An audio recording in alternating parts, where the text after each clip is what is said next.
Hey y'all, so a couple weeks back I made a video all about the different parts of a lookbook.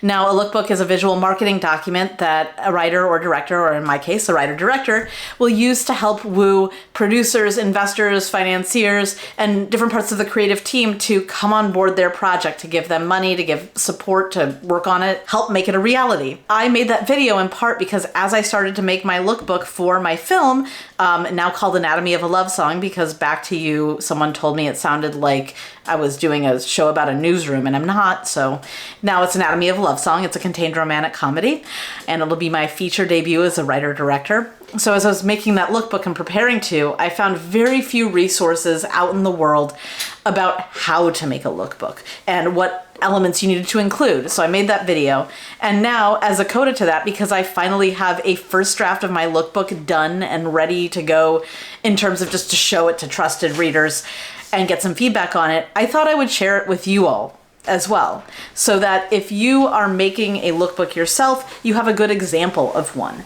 or at least an example of one, because when I was doing all my research, it was really difficult to even find an example of what a lookbook should look like. And so I wanted to offer mine as a sample. It's a first draft, but I'm really proud of it, and based on the lookbooks that I've seen as an exec, I think it measures up pretty well. I'm sure there are things I'll change. I might add some pages, but for now, I think this is a really good sample and a really great starting point.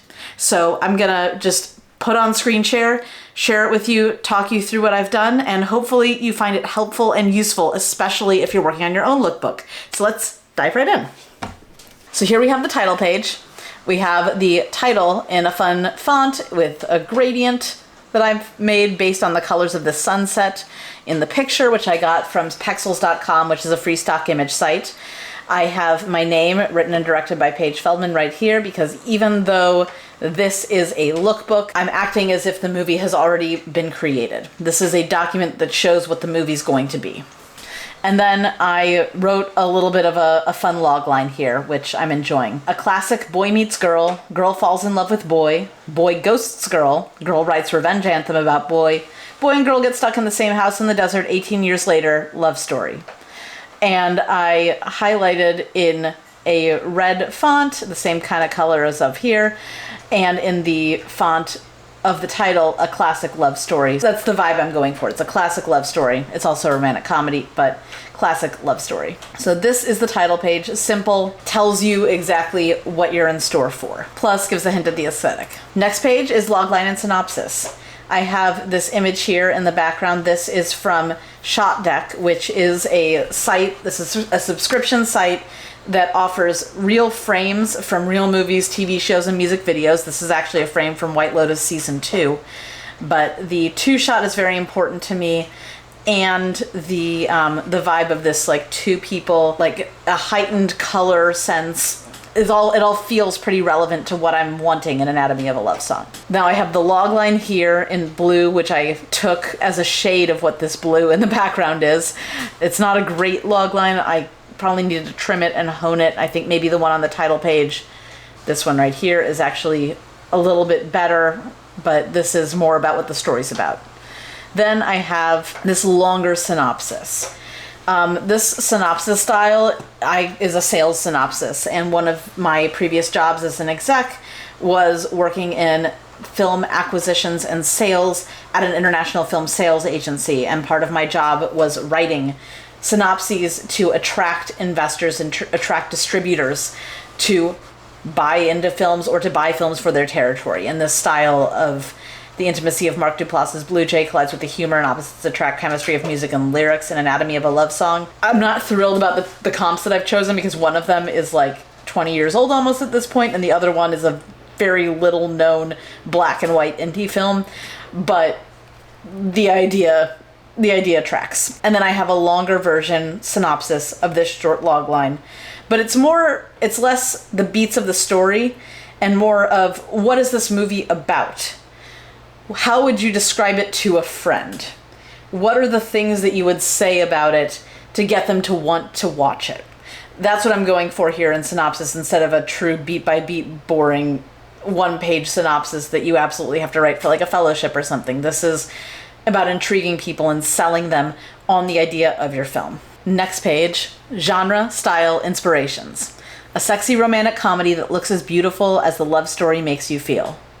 So I have my comps here, Always Be My Maybe, Palm Springs, music and lyrics, Much Ado About Nothing, Blue Jay, Fire Island. These are comps in terms of their feel in the writing, music and lyrics, and Much Ado About Nothing especially, the opposites attractness. The indie sensibilities of Fire Island, Blue Jay, and Palm Springs, and the cultural specificity of Always Be My Maybe, along with the banter there, the humor there, and even though it's a Netflix movie, there is a feeling of high-end indie because while Ali Wong and Randall Park are big stars, this isn't about star power. This is about their chemistry and the intelligence of their writing. Less so than, like a music and lyrics. We have Drew Barrymore and Hugh Grant, these romantic comedy legends in this giant production. This one feels more true somehow, although I love music and lyrics. And as far as which pictures I've chosen go, I was looking for frames that highlighted the relationship that I'm going for within the script. So you have this kind of antagonistic discussion. You also have them writing a song, which is really important for one of the characters. You have the similar thing going on in Much Ado About Nothing, and then the intimacy in Palm Springs, Fire Island, Blue Jay, and a bit more of the combativeness in Always Be My Maybe, but it seems a little bit less intense and in your face.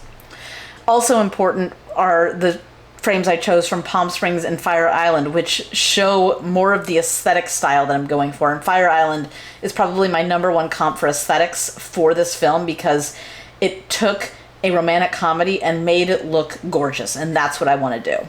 And I even included here, painterly, high saturation, visually contemplative style as a counterpoint to snappy, high energy banter, wit, and humor. And this, to me, explains why I chose all of these comps. Painterly, high saturation, visually contemplative style, I'll put the black and white there, as a counterpoint to snappy, high energy banter, wit, and humor in these three. So that's what this page does. I feel like it says a lot about what you're about to get in the next few pages. Next, characters, Mitch. So I have images around the outside that, to me, encapsulate who Mitch is. I have 2 frames from films. This is from Ghost World, I think. This is from Palm Springs. And then I have 3 images from Pexels because it is surprisingly difficult to find a frame of a woman playing a guitar on shot deck. There's not a lot of women playing guitars in movies, apparently. This is how she's introduced in the script. Songwriter and optimistic dreamer, tightly wound with anxiety. And so I have a longer narrative about who she is right here and what she wants. And on the next page, I have Ash's character introduction. Asher, Ash Cooper, 38, a legit rocket scientist with enough self-confidence to power a Mars rover and still have some left over for himself. Now we have more frames because there's more shots in the world of men looking contemplative and lonely. And this one's from Pexels, to illustrate who he is and my vision of him. And then I also have a similar narrative to the one that Mitch has right here. So those are my character pages. Next, locations. I have the house and the desert. I have the house's letters in black, the desert's letters in white, and a description of each of them and pictures for each of them to illustrate what it kind of should look like, how they should feel. So obviously some frames, this is from, I think, Before Sunset.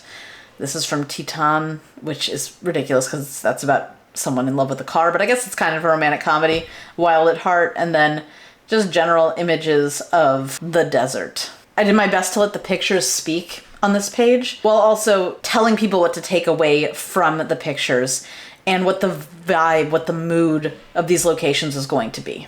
Because while the pictures can do the talking, sometimes people will take the wrong associations away from them, especially when I use a horror thriller film. I think this frame is also from a horror thriller. When I'm just using it to describe what the look of the location is going to be, and not any associations anyone who's reading this might have with the specific film or the specific image. I'm telling them what to take away from it. A Palm Springs getaway that has never been Airbnb'd, and at the end it says, so full it can be claustrophobic. limitless possibilities out here, which is almost scarier than being stuck inside the house. And now cinematography, which again is now mostly images, which is appropriate because this is all about the images and the looks. And then again, a description of what you should take away from that. Rich colors, high contrast. Just because this is a comedy doesn't mean we aren't going to look at the beauty of the world we're in and revel in it. The frame will change as the relationship evolves, starting with one-shots, Ash and Mitch, isolated in their own frames. I have pictures of that here. And progressing further and further until 2 shots are standard. 2 shot, 2 shot. And when Ash and Mitch fight, then 1 shots again, and 2 shots with distance between them. The camera will follow the action and the actors, a silent observer to their relationship, the unspeaking and unseen third party, never fully steady. So obviously, I can't show the camera following. I can't show the fact that we're not going to be on sticks for most of the shoot, but I want to give a sense of movement and an idea beyond just these frames of what my style and direction is going to be. Sound. This is maybe my favorite page in this book so far because of how I did the pictures. I chose pictures where we have close-ups of things that can make sound, and then in this description right here, I wrote about each of them. So, silence is never silent. There's always the crinkle of paper, the resonance of guitar strings after having barely been touched, the wind lilting over sand, a desert creature padding across those dunes. And so it is in Anatomy of a Love Song. When our ears aren't hit with the snappy dialogue, crisply mixed, or Mitch singing her heart out, we are attuned to other things. The fizz-pop of a match lighting, the squish of bread dough being kneaded, a pen scratching, footsteps padding across the house. The restlessness of Ash's grief and Mitch's yearning to succeed are echoed, pun not intended, in the sound design. I really like this page about how you can use pictures to describe something that you can't see. Editing. I feel like the editing and cinematography pages kind of go hand in hand because I said 2 shots with distance between them, and then I put a picture, a 2 shot of with distance between 2 characters. But this is also important for editing because I want to show what we're going to be prioritizing. We're not going to be doing a Bourne Identity frenetic, fast-paced edit. This is all about finding the perfect frame, the perfect shot, and letting it linger. Only switching when we need to. Only switching when we need to echo people's feelings or show something happening, like with these skin touching, that you can't quite see if you don't have that close-up. It's about making really careful choices. So that's what the editing page is all about. Personal statement is next. I have a giant picture on the back, and I've blacked everything out here because my personal statement is quite personal, and it is not something that I feel comfortable sharing on YouTube just yet. But it's also way too long, and it's like 6-point font size to fit on this page, so I need to really work on this. But the film is a romantic comedy about grief, which is probably one of the most Jewish things that I can think of, because we just laugh in the face of danger. And that is what I talk about here. I talk about my own experiences with grief, especially as it concerns the medical issues that I've had recently.